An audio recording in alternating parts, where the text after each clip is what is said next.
안녕하세요, 지니입니다. 오늘은 연금저축계좌 월 적립식 매수 현황이랑 수익률을 좀 리뷰해 보려고 합니다. 제가 24년 7월에 연금저축계좌 만들면서 ETF 매수하는 영상을 올렸었는데 많은 분들께서 봐주셨어요. 저는 연금저축계좌가 두 개인데요. 1번 계좌는 은행 다닐 때 2012년에 만들었던 계좌이고 2번 계좌는 여러분들과 함께 작년 7월에 만든 계좌입니다. 그래서 이 계좌를 공개하고 앞으로 수익률도 같이 체크해 나가겠다라고 했었는데요. 매달 체크는 못해도 분기에 한 번씩 수익률 체크해서 영상 올려보도록 하겠습니다. 미국 지수가 1, 2월에 고점 찍고 내려오면서 4월에 폭락장까지 겪었죠. 그리고 환율이 1,300원대까지 밀리면서 제 계좌는 과연 살아있을까요? 한번 볼게요.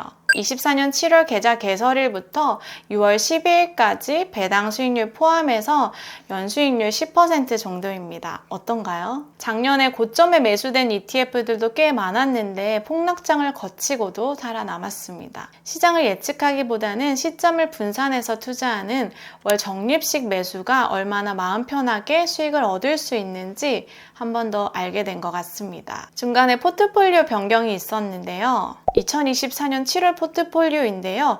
현재는 단기채 비중 20%를 줄이고 주식형 비중을 80%까지 늘렸습니다. 주식 80, 채권 10, 금 10 이렇게 봐주시면 좋을 것 같아요.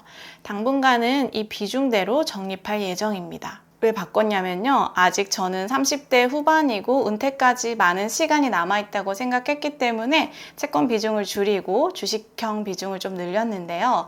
처음에 유튜브에 공개해야 되는 영상이다 보니까 사실 채권형 비중, 단기채 ETF 비중을 좀 높게 잡은 건 사실이에요. 왜냐하면 많은 사람들이 따라 할까봐 좀 무서워서 그렇게 했는데요.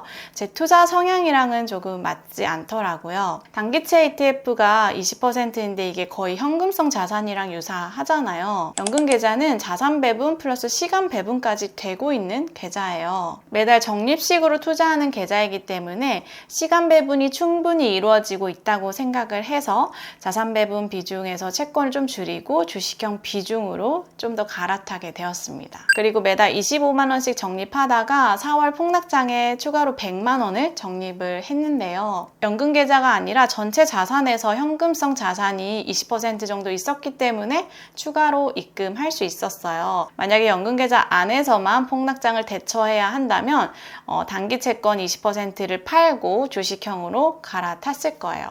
이게 바로 자산 배분의 효과인 거죠. 폭락장에서 채권이나 현금성 자산 비중을 팔아서 포트폴리오를 조정할 수 있습니다. 연금계좌 투자할 때 최근 두 가지 이슈에 대해서 체크해 볼게요. 첫 번째는 환율이죠. 지금 원달러 환율이 1,350원대까지 떨어졌었는데요. ETF를 매수할 때 보시면 그냥 S&P 500 ETF가 있고요. S&P 500 가로하고 H ETF가 있습니다. 환 노출 ETF와 환 해지 ETF입니다. 미국 지수에 투자하는 ETF이다 보니까 환율의 변동이 수익률에 영향을 미쳐요.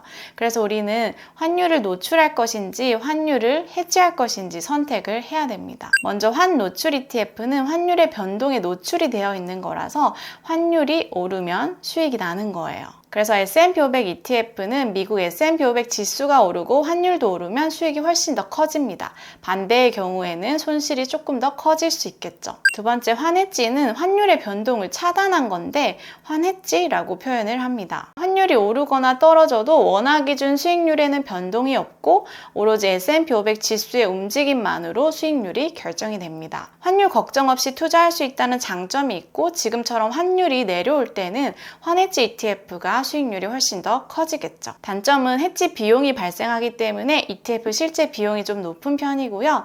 환율이 상승했을 때 이익을 누릴 수 없다는 점입니다. 그래서 제 계좌를 보시면 주식형 ETF는 대부분 환 노출로 이루어져 있는데요. 지금처럼 환율이 많이 하락했을 때 환해지 ETF보다 수익률이 낮지만 제가 환율이 더 하락할 걸 예측하고 환해지 ETF로 갈아탄다? 예측할 능력이 안 되고 그 시점을 정확하게 맞추기도 어렵습니다. 어렵다고 생각을 합니다. 그리고 환노출 ETF를 선택한 가장 큰 이유는 장기적으로 봤을 때 원화보다 달러가 조금 더 강세의 흐름을 가져갈 것이라고 생각을 하기 때문입니다. 단기적으로는 환율이 이렇게 오르락내리락 할 수 있는데 연금계좌는 장기적으로 투자를 하는 계좌이잖아요. 10년 단위로 보더라도 원달러 환율은 장기적으로 우상향하는 그림을 조금 볼 수 있고요. 두 나라의 경제 규모나 성장률, 인구 구조 이런 걸 보더라도 장기적으로 원화보다는 달러가 조금 더 강세일 거라 생각하기 때문에 환노출 ETF를 선택해서 투자하고 있습니다. 두 번째 이슈는 배당소득세 35%에 관련된 이슈인데요. 지난 5월 말 미국 감세한 OBBB가 미국 하원을 통과했는데요. 그중 섹션 899에 미국 주식 외국인 투자자들한테 배당소득세를 15%에서 35%까지 늘린다라는 안이 있었습니다. 아직 상원을 통과해서 시행된 건 아니고 대상국도 EU나 영국, 호주 이렇게 거론이 되고 있는데 우리가 포함이 되지 않더라도 피해를 받을 수밖에 없어요. 이게 시행이 된다면 미국 주식, 채권, 달러 가치가 단기적으로 폭락을 하겠죠. 연금계좌에서 인기 많은 ETF 중에 미국 배당 ETF가 있잖아요. 이게 올해 초에 외국 납부세 공제 방식이 변경되면서 자금이 많이 빠져나갔는데 여기에 섹션 899까지 더해서 배당소득세 35%까지 해당이 된다면 미국 배당 ETF에 대한 인기가 굉장히 낮아지겠죠. 배당률은 주가가 하락할 경우에 올라가기 때문에 주식 하락이 기회가 될 수도 있는데요. 저 같은 경우에는 현재 가지고 있는 미국 배당 ETF에서 수량을 추가로 더 늘릴 계획은 없고요. 상황이 어떻게 되는지 조금 더 지켜보고 투자 판단을 해야 될 것 같습니다. 연금계좌에서 지수 투자했는데 마이너스인 경우 있죠. S&P 500 연평균 수익률이 10%, 나스닥은 연평균 15%라고 하는데 저는 왜 마이너스인가요? 라고 하시는 분들 계시는데요. 이럴 경우에 두 가지로 추측해 볼 수 있는데요. 첫 번째는 투자 기간이 짧은 거예요. 그리고 두 번째는 매월 적립식으로 투자를 하지 않은 겁니다. 지수 투자는 시기열을 조금 길게 잡아야 됩니다. 자산시장의 1, 2년 사이의 변동성을 예측하거나 맞추기가 어렵습니다. 그래서 최소한 3년 이상 월 적립식으로 투자를 해야 자산시장에 우상향하는 그런 그래프를 내 계좌 수익률로 가지고 올 수가 있는 거죠. 그래서 매월 적립식으로 꾸준히 시점을 분산해서 투자를 해보시기 바라고요. 주식이나 채권, 금 이렇게 다양한 자산에 투자를 하는 이유는 각 자산마다의 사이클이 다르고 언제 오르고 내릴지 우리가 또 알 수가 없기 때문에 자산 배분, 포트폴리오 투자를 하는 거죠.